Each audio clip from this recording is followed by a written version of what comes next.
हमारी आंटी बहुत ज्यादा रो धोकर सब लोगों से माफी मांगकर आखिर उम्रा के लिए रवाना हो ही गईं। वहां पर जाने के बाद इबादत के नाम पर हमारी आंटी इतनी थक जाती हैं कि उनसे वक्त पर उन्हें नमाज अदा करना मुश्किल हो जाता है। पर कुछ देर बाद ही हमारी आंटी अपने ब्लॉग में कितनी टिप टॉप फिटफाट नजर आती हैं।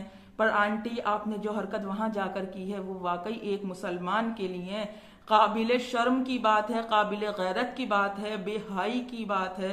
कम से कम थोड़ी लिहाज उस पाक जगह पर जाकर कम से कम आपको करनी चाहिए। अस्सलामुअलैकुम वरहमतुल्लाहि वबरकातुहू। मैं हूं आपकी मेजबान नाजिश खान और आप देख रहे हैं आपका अपना चैनल नूर नयाब ब्लॉगर।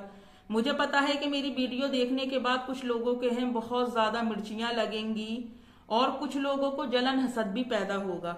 कुछ लोग शायद ये भी सोचें कि मैं तो इनके पीछे ही पड़ गई हूं, कभी भी मैं इनका पीछा नहीं छोड़ सकती, मैं सिर्फ इनके बारे में गलत ही बोलती हूँ। तो मुझे एक बात बताएं, एक मुसलमान को अल्लाह काबतुल्लाह की जियारत करने के लिए अपने घर बुलाता है। जानते हैं कि मेरे रब की उसके ऊपर कितनी खास इनायत होती है। जैसा कि हमारी खाला ने खुद कहा है कि यहाँ के आने के लिए सारे लोग दुआएं मांगते हैं, पर अल्लाह ताला यहाँ की जियारत हर किसी मुसलमान के नसीब में नहीं लिखता। मैं आपकी बात से पूरी तरह इत्तेफाक रखती हूँ, पर मैं ये बात आपको बता दूं आंटी, जो बेहाईगी बेशर्माई आप वहां जाकर भी कर रही हैं कि काबातुल्लाह की वीडियो, काबातुल्लाह दिखाने के बाद वहां पर आप अपनी रील्स पर सॉन्ग लगाती हैं। जब पब्लिक आपको ट्रोल्स करती है, पब्लिक आपसे सवाल करती है कि कम से कम थोड़ी सी गैरत दिखा दीजिए वहां जाकर, तो अपनी इस तरह की हरकतों से परहेज करें, दरगुजर करें। तो हमारी आंटी फौरन लाइव आती हैं। लाइव आने के बाद हमारी आंटी कहती हैं कि उन्होंने काबतुल्लाह यानी कि मक्का मदीना में हमें जियारत करने के लिए कार्ड खरीदा है। अब जैसा कि मैं अपनी आंटी से कहती हूं कि जो भी बात बोला करें उसको पहले आप अच्छी तरह से रिवीजन कर लिया करें कि मुझे आगे क्या बोलना है और मुझे क्या नहीं बोलना है। ठीक, एक तरफ आंटी कहती है उन्होंने कार्ड अपनी जो 8 लाख 7 लाख सब्सक्राइबर की फैमिली है, जिसमें से लोग उन्हें पसंद करते हैं, उनके लिए खरीदा ताकि वो यहाँ की जियारत करवा सके। ठीक, उसके 2 मिनट बाद हमारी आंटी कहती हैं कि वो अपने दिल की बात करेंगी। तो मैं ये समझ में नहीं आ रहा कि वो जियारत करवाने के लिए कार्ड खरीदा गया था या अपनी बेहाईगी दिखाने के लिए और पब्लिक से वहां जाकर भी अपने दिल की बात करने के लिए कार्ड खरीदा गया। जबकि अल्लाह ने आपको अपने घर बुलाया है, तो जितनी देर आप पब्लिक के साथ अपनी माथा पच्ची कर रही हैं, पब्लिक के साथ आप अपने दिल की बात कर रही हैं, जिस रब ने आपको अपने दरबार में हाजिरी का मौका दिया है, तो आंटी आपको उसी रब से बात करनी चाहिए, उसी के आगे अपने मसले रखने के लिए चाहिए। और जब आप इस 7 लाख सब्सक्राइबर को अपनी फैमिली मानती हो, तो कल जो काबतुल्लाह शरीफ की फोटो की जियारत करवाते हुए जो आपने उस वीडियो पर रील्स में गाना लगाया है, अगर आप वाकई इसे अपनी 7 लाख सब्सक्राइबर की फैमिली को, लोगों को अगर अपनी फैमिली मानती, तो कितने लोगों ने आपको ट्रोल किया है, कितने लोगों ने आपको दीन की रोशनी में, कितने लोगों ने आपको ईमान की रोशनी में, कितने लोगों ने आपको ये बात समझाई कि ये वीडियो या तो आप डिलीट कर दो या फिर इस वीडियो से आप गाना रिमूव कर दो। ठीक, अब आंटी और मोगली भैया बैठकर कहते हैं, नालायक मोगली भैया को तो वहां पर भी सर ढकने की जरूरत महसूस नहीं हुई। क्यों महसूस नहीं हुई? क्योंकि अगर इनकी अम्मी आलिम दीन होती और दीन के बारे में इल्म रखती होती, तो सबसे पहले वहां जाकर अपने आप को, अपनी हर एक चीज का हिजाब करती ही। बुर्का पहनने को हिजाब का नाम नहीं दिया जाता, अपने आप को अवाया से ढकने के नाम को हिजाब का नाम नहीं कहते हैं। आंटी पीछे गौर फरमाइएगा, अपनी लाइव की एक बार वीडियो वॉच करिएगा। अगर वहां पर 100 औरतें हैं तो उसमें से 95 औरतों का चेहरा भी कब्र है। पर आप ऐसा हरगिज नहीं कर सकती, आप सोशल मीडिया से दूर तो रह ही नहीं सकती। चलिए, और अब ये बात हो गई कि आंटी ने कल तो लगाया ही, आज फिर सुबह नाश्ते की वीडियो हमारी आंटी ने जब अपलोड करी तो उसमें भी हमारी आंटी ने सॉन्ग लगाया। किस लिए लगाया? ये उस नालायक पब्लिक की वजह से लगाया। अगर कल उस पब्लिक ने इनका बायकॉट कर दिया होता तो आज इन्हें वापस से सॉन्ग लगाने की हिम्मत नहीं होती। अगर इनका सपोर्ट नॉन मुस्लिम कर रहे हैं तो मैं ये बात मान सकती हूँ कि वो इस्लाम के बारे में नॉलेज नहीं रखते, पर नालायकों जो मुसलमान ईमान वाले होने का अपने आप को दावा कर रहे हैं वो उन वीडियो पर माशा अल्लाह सुभान अल्लाह लिख कर आ रहे हैं। तो नालायकों, जरा सी गैरत अगर तुम्हारे अंदर मौजूद हो तो कहीं गहरा सा कुआं देख कर डूब कर मर जाओ। बगैर तो जितना ये हिसाब देंगी तुम्हारी इस बात से, उतना ही तुम लोग भी इस बात से हिसाब दोगे। और मुझे पता है कि आज मुझे कैसे कमेंट्स आने वाले हैं, पर मुझे कोई परवाह नहीं है। अब दूसरी बात, जब इंसान उम्रा या फिर हज पर जाने का इरादा करता है तो उसकी तैयारियां उमूमन 1 या फिर 2 महीने पहले से शुरू कर लेता है। चलिए उम्रा पर जा रही है तो मैं मान लेती हूँ 10 दिन पहले, 20 दिन पहले हमारी आंटी ने तैयारियां शुरू कर दी होंगी, वीजा वगैरह के लिए अप्लाई भी किया होगा। तो इन 10-20 दिन में हमारी आंटी की पूरी पिछली वीडियो का इतिहास उठाकर देखें, इनकी पिछली वीडियो की जितनी भी है वो सब सर्च कर कर देखें। और तो और ये इतनी बेहायगी पर आ गई थी जबकि इन्होंने अपने दिल में उम्रा की नियत कर ली थी। जब इन्होंने नियत कर ली थी तो ये सोच लीजिए कि इनका शुमार उम्रा करने वालों में, जो उम्रा करने के लिए जा रहे थे, मेरे रब ने लिख दिया था, तभी तो आज ये उस मुकाम पर पहुंची हैं। तो क्या उम्रा से जाने से पहले इन्होंने अपनी कोई बेहायगी छोड़ी थी, बेपर्दगी छोड़ी थी? यहां तक कि अपनी बिरा की किसी जमाने में नहीं, 2-3 हफ्ते पहले ही या फिर 2-4 वीडियो को ही आप इनकी वॉच कर लें, उसमें ये अपनी बिरा की स्क्रिप्ट दिखला रही हैं। और फिर इन्होंने ऐसा किया, स्क्रिप्ट दिखलाने के बाद यहां से अपनी बिरा को इन्होंने पूरा ही दिखाना शुरू कर दिया। पब्लिक को ये बात बुरी नहीं लगी और ना ही लगेगी। पब्लिक को वो बात बुरी लगती है कि मास्क पहनकर हम बैठ जाते हैं, हमें गैरत नहीं आती, हम चुगलखोरी करते हैं, हमें अल्लाह के घर हिसाब देना है।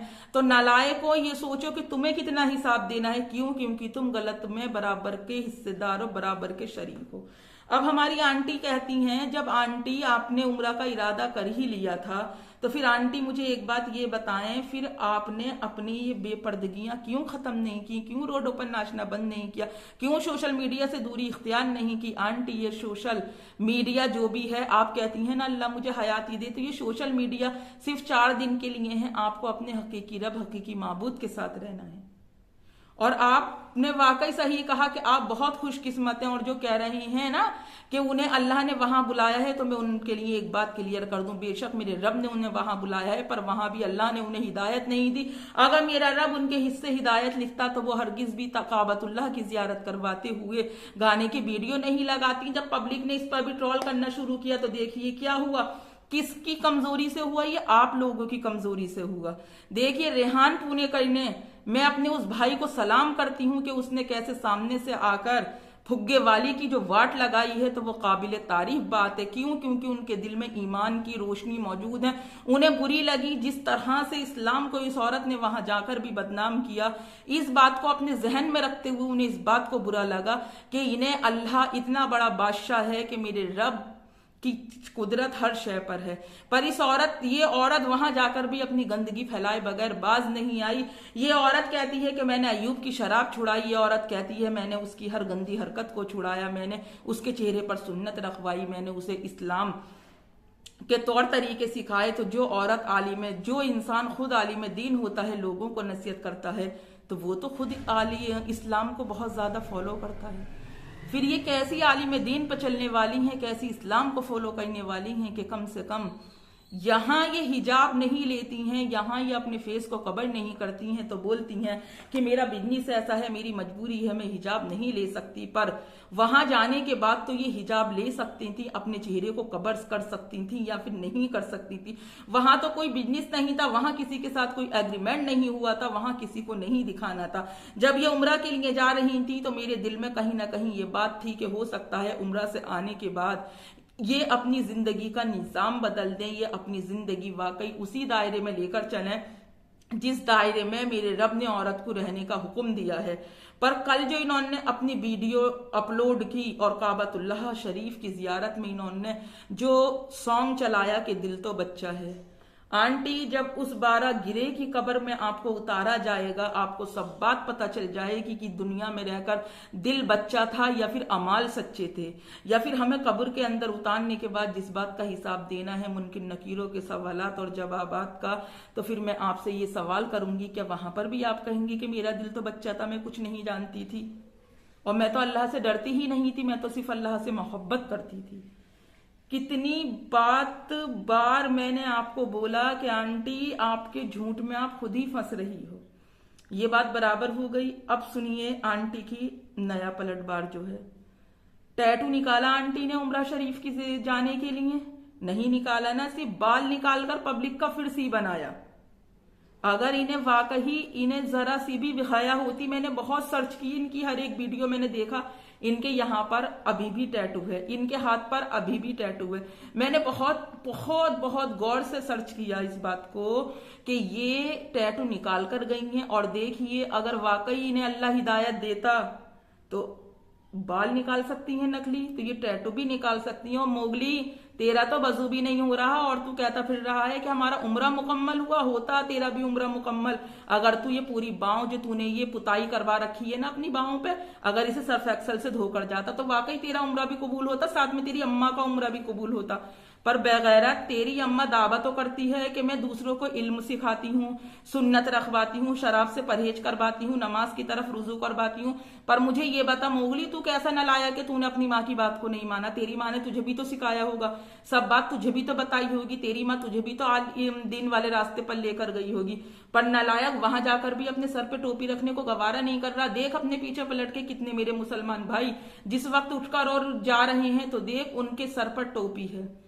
जानता है वैसे तो उम्रा करने के लिए उम्रे के नाम को भी बदनाम कर रहे हो तुम लोग। अरे बगैर तो थोड़ी सी गैरत होती तो अगर वाकई उम्रा की नियत से गए थे, वाकई अल्लाह के घर अपने लिए तौबा का रास्ता ढूंढने के लिए गए थे, तो मेरे रब ने तो जब तुम्हें उम्रे पर रवाना किया उसी वक्त में तुम्हारी हर एक बात, हर एक चीज तुम्हारी उम्रा में लिख दी गई। तो अभी तुम लोगों ने इतनी बेहायगी दिखाई, इतनी बेपर्दगी दिखा रहे हो। कम से कम वहां यहां से ही ले जाता अपनी अम्मा को समझाकर कि अम्मा वहां जाकर सोशल मीडिया से दूर रहना। मगर तू ही दिल में तो ये आता है कि जब तू अपनी ही हु हा करता है ना बैठ के, तो तेरे मुंह में बस क्या बताऊं कि मैं क्या चीज दे दूं। सच बतला रही हूं मैं बात अपनी। इतना बेगैरत नालायक औलाद है ना तू कि तू खुद भी गुनहगार और अपनी अम्मा को भी गुनहगार। और मेरी वीडियो से जिसे मिर्चें लग रही हैं लगने दो, मुझे कोई फर्क नहीं पड़ता, क्योंकि उनकी दीन के बारे में बोलने वाला बोलता भी सिर्फ वही है जिसे कि रब हिदायत देता है। अभी खाला कितना भी आप उम्रा कर लो, अभी हिदायत आपके नसीब में नहीं है। ये उम्रा से आने के बाद भी इनकी वही हरकतें रहनी है। और क्या कहेंगी, अब फिर सायरा अपने असली रूप में वापस आ चुकी है। तो मैं कहूंगी सायरा रूप वापस गया ही कब था, ये तो पब्लिक को सी बनाना था। अगर कल तुमने बराबर इनका हिसाब कर लिया होता, कल बराबर इनके लिए तुम लोगों ने अपना हाथ खींच लिया होता, तो आज वीडियो पे वापस से सॉन्ग नहीं लगाती। लानत है इन लोगों की सोच पर। सच बहुत टाइम पहले इन्होंने किसी को लेकर थू किया था, थू आज मैं करती हूं तुम्हारी सोच पर, तुम्हारी बात पर। वहां जाकर इस सोशल मीडिया को छोड़ दो, अल्लाह से तौबा मांगो, हिदायत मांगो। जिस दिन तुम्हें अल्लाह ने हिदायत दे दी, खुदा की कसम तुमसे ज्यादा मालदार इस दुनिया में कोई नहीं रहने का है। इस माल पे इतरा रही हो। और एक बात मुझे ये तो बता दो, ब्याज पर सूदखोर पर दूसरे का पैसा मारकर क्या कभी अल्लाह ने हज और उम्रा कबूल फरमाए हैं? नहीं फरमाए हैं। और सिर्फ मेरी एक इतनी सी बात कहती हैं कि सब मेरे बारे में झूठ बोल रहा हूं, 15 लाख से मेरा कोई लेना देना नहीं है। तो वहां खड़े होकर ही इकरार कर दो इस बात का, वहां खड़े होकर इस बात का इकरार कर दो कि मुझे उन 15 लाख में से मैंने 15 पैसे नहीं लिए। मैं जानती भी नहीं थी। जितनी बातें मैं दुनिया वालों की आंखों में धूल झोंक कर बताती हूं ना, वो सारी बातें सच्ची हैं। पर ऐसा करोगी नहीं, और मुझे पता है नहीं करोगी। तो थोड़ी सी गैरत दिखा लो, सोशल मीडिया में 2-4 दिन के लिए आग लगा दो, व्यूज और सब्सक्राइबर तो बात को भी कमा लोगी। पर वहां नेकी कमाने के इरादे से गई हो तो नेकी ही कमाओ। और आइंदा अगर तुमने सऊदीया में पहुंच गई तुम और तुमने काबतुल्लाह की वीडियो की जियारत करवाते हुए या किसी भी मस्जिद हरम या किसी भी चीज में जाकर तुमने अगर गाना उस रील्स पर लगाया होगा, तो मैं उस सारी पब्लिक से कहना चाहती हूँ जो बेगैरत और नालायक हो गई है, तो थोड़ी सी गैरत ले आना अपने लिए। और जिसको मिर्चें लगे वो भी वीडियो देखो, जिसको नहीं लगे वो भी देखो। जिसके पेट में दर्द हो वो भी लाइक करो, जिसके पेट में दर्द ना हो वो भी लाइक करो। पर चैनल को सब्सक्राइब करके बेल आइकन प्रेस करना हरगिज नहीं भूलना। और हाँ आंटी, ये पब्लिक है, सब देख रही है, सब जानती है। अल्लाह हाफिज।